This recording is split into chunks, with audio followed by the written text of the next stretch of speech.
1, 2, 3, test. Now we got it. Didn't hit it hard enough. Now we got it. 15 Thank you. That street. And they're concerned that they're going to run out between RVs. Okay. What is our code on RVs? Call the meeting to order. Please stand for the flag salute. I pledge allegiance to the flag of the United States of America and to the republic for which it stands, one nation, under God, indivisible, with liberty and justice for all. Will the clerk call roll, please? Counselor Elliott? Here. Counselor Fisher? Here. Counselor Furlow? Here. Counselor Rieskamp? Here. Looks like Counselor Bolin and Grizzle are absent this evening. Thank you. And approval of council minutes. Are there any corrections or additions to the June 14th regular session minutes? I'd move for approval as written. Second. Been moved and seconded to approve the council minutes from June 14th, 2017. All those in favor say aye. Aye. Those opposed? Council minutes are approved. Consent calendar. On the calendar today, we have Lebanon City Council agenda for tonight. Planning Commission approval or appointment of Jeremy Salvage. Arts Commission, April 17, 2017. Library Advisory Committee, May 9th, 2017. Planning Commission, board minutes, March 15, 2017. And we have a liquor license application for Barcidius Brew Pub, a new outlet brewery public house. Have a motion? Move to approve. Okay, it's been moved. Second. It's been moved and seconded to approve the consent calendar for tonight. All those in favor say aye. Aye. Those opposed? The problem is Rebecca's here is throwing off the game. Okay, tonight we got a couple proclamations here. And the first one is the Americans with Disabilities Act. On July 26, 1990, President George H.W. Bush signed into law the Americans with Disabilities Act to ensure the civil rights of people with disabilities. This legislation established a clear and comprehensive national mandate for the elimination of discrimination against individuals with disabilities. On July 26, 2017, we will celebrate the anniversary of the signing of the ADA.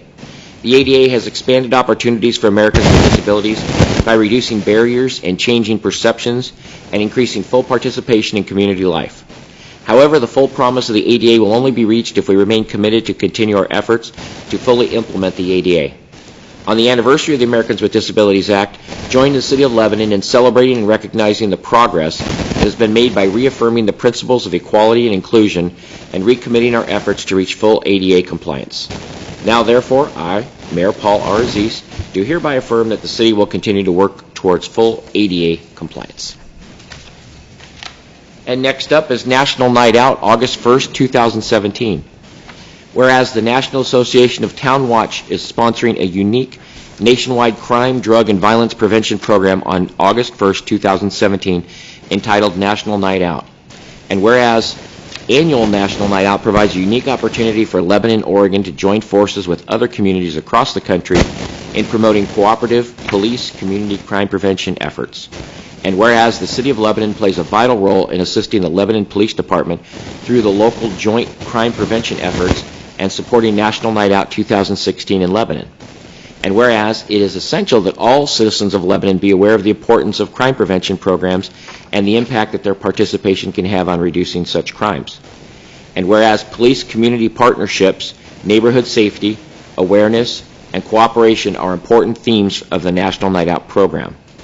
Now, therefore, I, Paul R. Aziz, Mayor of the City of Lebanon, do hereby proclaim Tuesday, August 1st, 2017, as National Night Out in our city, and call upon all citizens of Lebanon to join the Lebanon Police Department and the National Night Out Association of Town Watch in supporting the annual National Night Out. And I have a copy for you for later. So. Okay, next up we have public comments. The council welcomes all respectful comments regarding the city's business. Citizens may address the council by approaching the microphone, signing in, and stating their name and address for the record. Each citizen is provided up to 5 minutes to provide comments to the council. The council may take an additional 2 minutes to respond. The city clerk will accept and distribute written comments at a speaker's request. Is there anybody who would like to address council?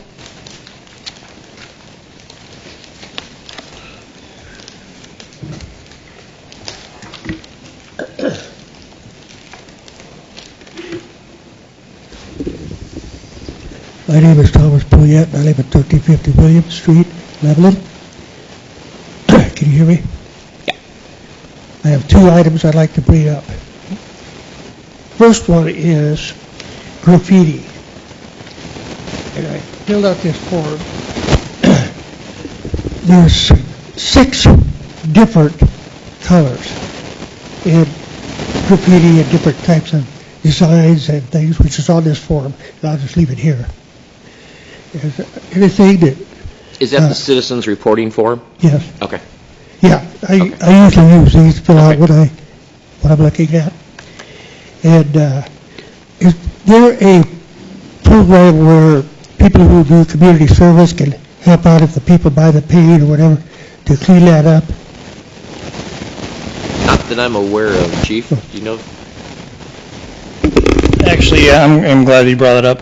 Currently, we're trying to get a work release program within our own Lebanon Community Jail, and so that might be something that we can take on as it allows us to. So it's a program that we just started last month, and it allows our inmates to go out and work in the community and gives them some gratification in doing something for the city. So. I was wondering about this graffiti, and I wondered why this building had been targeted so much. Yeah, it's hard to say. It's hard to say. Yeah. You're correct. Chief, have we seen an increase in graffiti? Or? It's nothing that's increased or decreased, unfortunately. It's just pretty much just real noticeable when you see it. Yeah. Okay. We usually get an uptick during the summer months, just because they're out. Because it's warm out and kids are out late at night. So. Go ahead, Tom. Okay, the second part of the business is there is this maple tree on Grove Street. And I've done a wonderful drawing of what's happening to it. So I'm going to leave this here. You can pass it around. I'll take it. The kids have been digging into this mural. And so far there are like 41 inches in, 38 across, 32 inches high. I have the dimensions on that form. And that tree is starting to die. And I'm really concerned about that. So maybe we could have somebody look into that. That is on private property, isn't it? Didn't we talk about that last time? Yeah, yes, we did. We talked about it. But it's getting so bad, and the tree is dying, and it's getting, like the dimensions in there are, they keep digging, pretty soon they'll be clear through. Okay. And they're using it for playing, the kids playing that burned out cave, so to speak. It's just my concern that maybe there's something, I don't know what we can do, but. Chief, do we know if we've had the enforcement officer out there? I believe Kevin's been out there, and it is on private property, so it kind of ties our hands as to what we do. I want to say you even had I'm not sure what you call the tree specialist. Look at that too, but I'll have to double check with Kevin and see about that. Okay, yeah, if you could look into that and see. I agree, there's not much as a city that we can do, but if it becomes a hazard or it could fall on the sidewalk, then it's obviously something we have to take action on. Yeah. So. Yeah. Is the canopy or the sidewalk area? Yeah. It's a huge tree. Yeah. I'd imagine just by the diagram that I looked at, it'd probably go over the sidewalk. But so there is that potential where if it becomes a danger or a hazard of that nature, then we can step in at that point. I want to say that, and don't quote me on it, but I want to say that Kevin went out there and at that point it was not a hazard. So, but I'll look into it tomorrow and have him double check. Okay. I thank you very much. Thank you, Tom. I thank the council. Thanks. Thanks, Tom.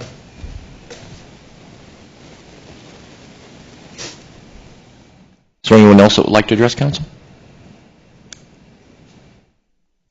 Okay, seeing none, we'll move into our regular session. And first up, we have a public hearing. And good evening. My name is Paul Aziz. I'm the mayor of Lebanon, and I'll be presiding over this hearing. This is the time and the place set for the public hearing in the matter of planning file number 17-04-11, a request for annexation by David and Joyce Stape. Is that correct? Stape? No. Okay. Okay. The hearing is now open. Oregon land law use requires several items be read into the record at the beginning of each and every public hearing. The city attorney will review this material. Your patience is appreciated as he goes through these statements. Thank you, Mr. Mayor. The Oregon law requires that the City Council follow certain quasi-judicial hearing procedures pursuant to ORS 197.763. These procedures are posted on the wall. At the commencement of the hearing, the councilors will be asked to announce any ex parte contacts or conflicts of interest. If you have any question what those are, please let me know. We will start with the staff report. The staff report will be presented. It should include information which staff believes is relevant to the identified criteria from the city's comprehensive plan or land use regulation, which staff believes to be relevant to the issues at the hearing. We'll then have questions of the staff by City Council. We'll then open it up to public testimony. Audience may provide oral or written testimony concerning issues relevant to the hearing. All testimony or evidence must be directed towards the criteria described in the staff report or other criteria in the comprehensive plan or land use regulations. Please note that failure to raise an issue, including constitutional issues or other issues related to the proposed conditions of approval, if any, accompanied by statements or evidence sufficient to afford the City Council and the parties an opportunity to respond to the issues, precludes an appeal to the Land Use Board of Appeals. We'll then open it to testimony of witnesses, start with proponents of the application, then the opponents, and then rebuttal. We'll then close the public hearing. Discussion after this point will be limited to the City Council and staff. Generally, a decision will be made this evening. The decision will be either to approve the application where the council has found that the criteria has been proven, or deny the application if council finds that the applicant has not sustained their burden of proof. The council may approve an application with conditions for approval which are supported by the facts in the case and the land use plan or regulations. Mayor? Thank you. With that out of the way, I need to ask the audience if there's any objections to the notice that was sent out in this case to the jurisdiction of this body to hear and consider this case. Okay, see none, we'll move on. Are there any declarations of ex parte contact, conflict, or bias by any members of this council? Okay, seeing none, we'll go into the staff report. Walt Wondolowski. Thank you, Mayor, members of the council. As noted, this is an application for an annexation and also establishment of the residential mixed-density zone. Your packet includes an area map as well as an adoption ordinance for your consideration.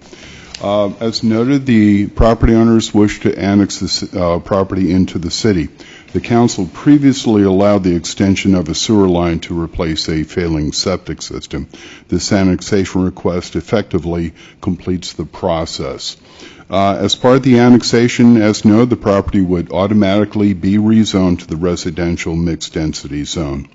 The department mailed notice of the application to affected agencies, area property owners, and the DLCD. We did not receive any comments from any agency or property owner. The Commission heard this case on June 21 and determined the application met all the decision criteria for the annexation.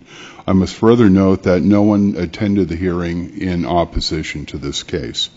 As the annexation complies with the decision criteria, the Planning Commission unanimously recommends the Council approve the request and establishment of the residential mixed-density zone. I'm available to answer any questions if the Council has any. Walter, planning on hooking up the sewer, what about the water line? They don't have to do it at this time. They have a well on the property. They're welcome to use that. That's always an option in the future. Okay, thank you. Any other questions? Where is the city property in relationship to this? City property would be to the west of Stoltz Hill Road. I think you'll find that also in your council findings as well. And so there's, I was wondering about the east side. Okay. No. To the property. Right. It's on the opposite side, west side.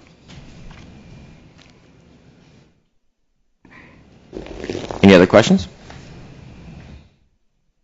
It's time for the applicant testimony. The applicant is not here. Is that correct? Okay. That's correct. All right. We won't have any council questions of the applicant. Proponents of the testimony, is there anybody that would like to speak in favor of this? Is there anybody that would oppose this and like to speak against it?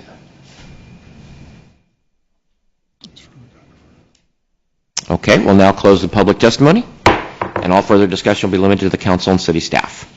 Any other council discussion?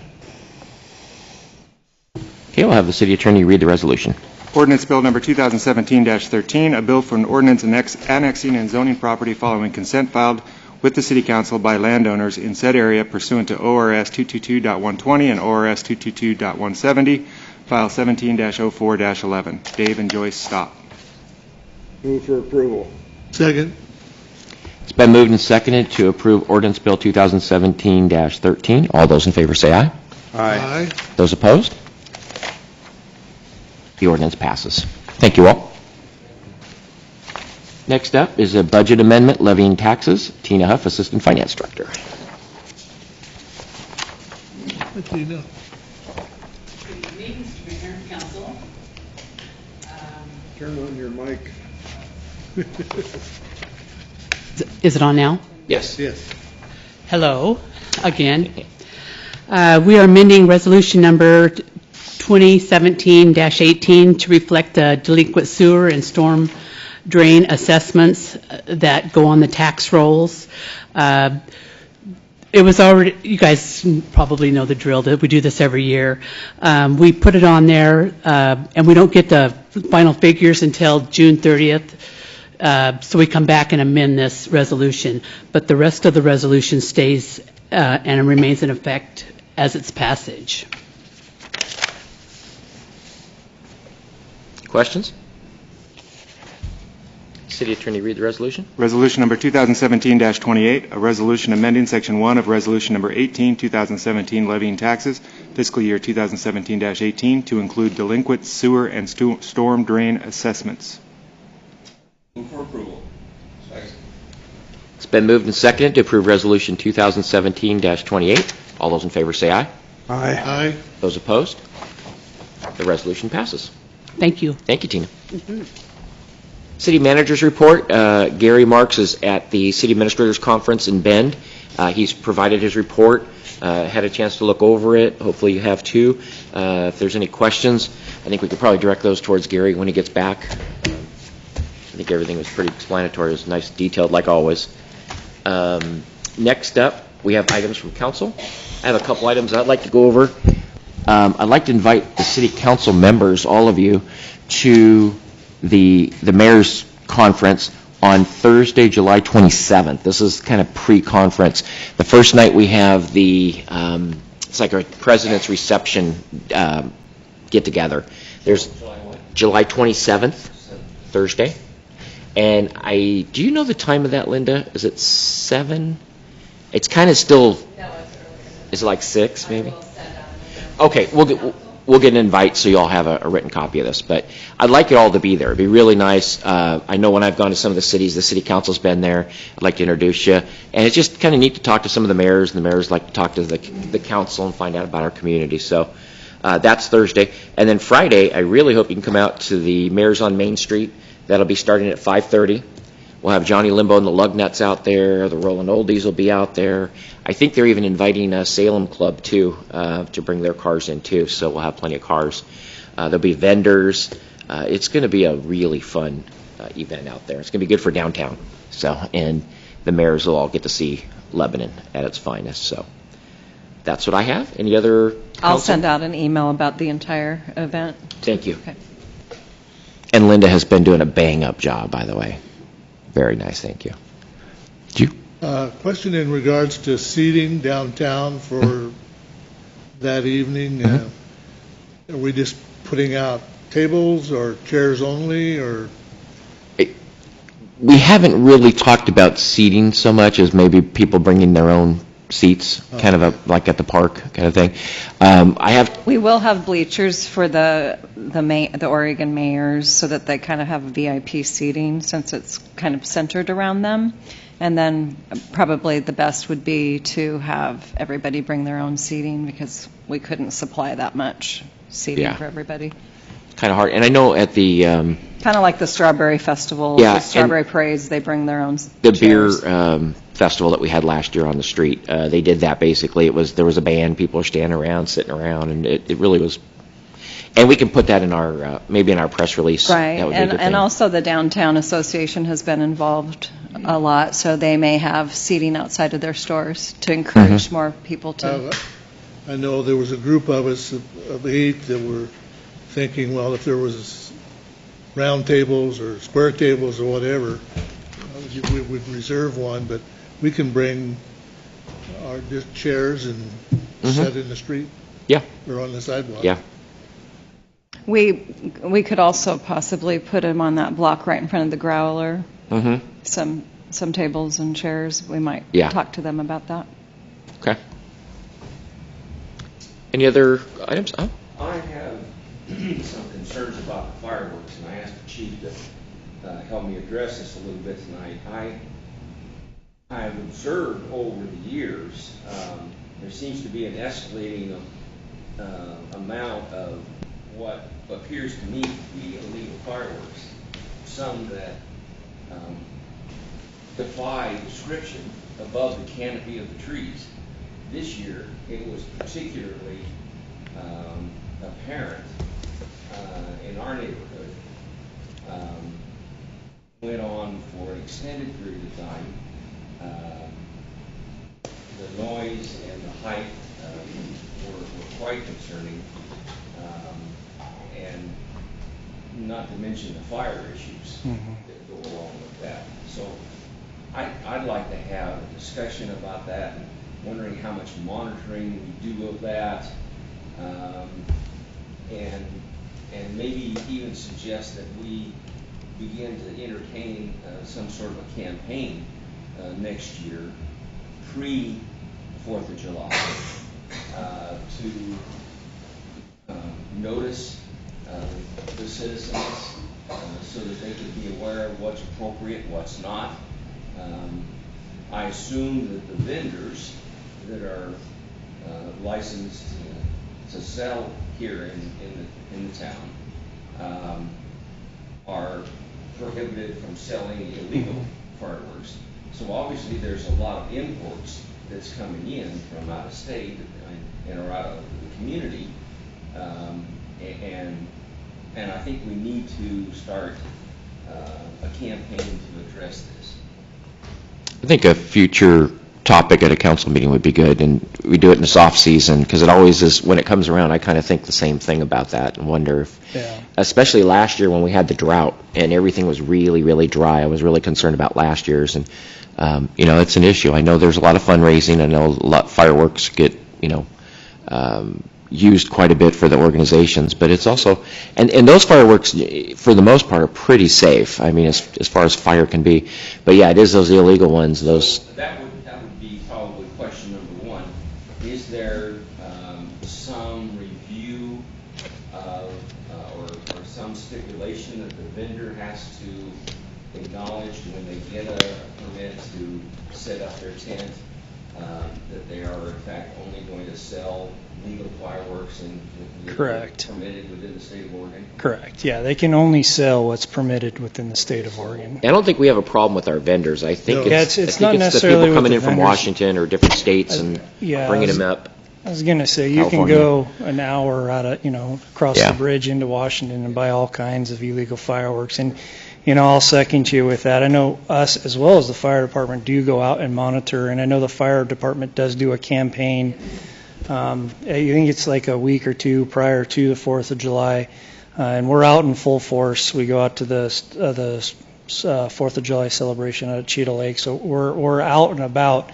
It's just extremely hard to monitor where these fireworks are coming from. We do get inundated with a lot of calls on 4th of July and after. Before that couple weeks there, it's a busy time for us because we are getting inundated with calls. And trust me when I say we try to find those. Have we had any citations issued? I don't know. I don't know if we've had any citations issued. Could you check on that and get back to me on it? I get to see the when I come in on the 5th, we usually have at least 3 or 4 buckets full of seized fireworks that we destroy. So it's definitely an issue.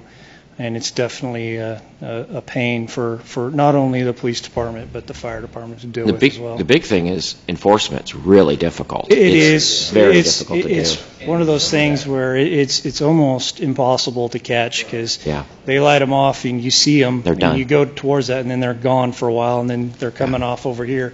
So we're going from place to place. I've noticed So. that, you know, it seems to be growing in intensity over the years. I didn't really, it's kind of like a frog boiling in water. When the heat goes up, we had some family in from out of state. They actually were here from Alaska, and they were just aghast at what was happening in the neighborhood. And it just made me even more aware of a potential problem. And considering the types of fireworks that were going off, it's got to be a safety hazard too. You know, I mean, some of those individuals that are probably lighting that off may not have very good training. Yeah. And I'd say they have next to that nothing. becomes an injury problem. Yeah. They got training from the previous years they've done it. Yeah. Yeah. Or YouTube.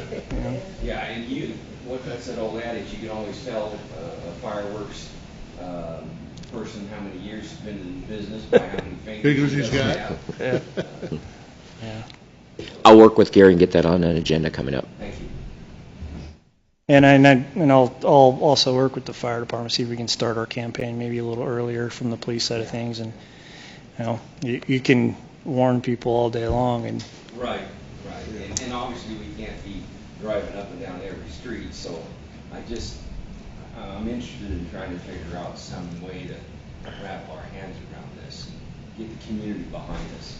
I think there probably is a belief that even if they're doing the illegal fireworks, the worst that's going to happen is they're going to get confiscated.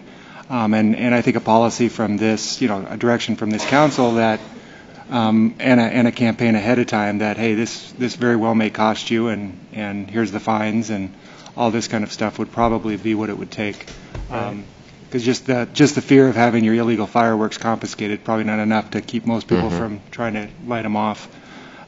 So that's, and you know, I think that, you know, we think about the 4th of July, but it's also at New Year's. I mean, when I was, you know, not as responsible as I am now, I know I always saved a few for New Year's. So. Well, it's more pronounced on New Year's, is people going out the front door and firing off their weapons.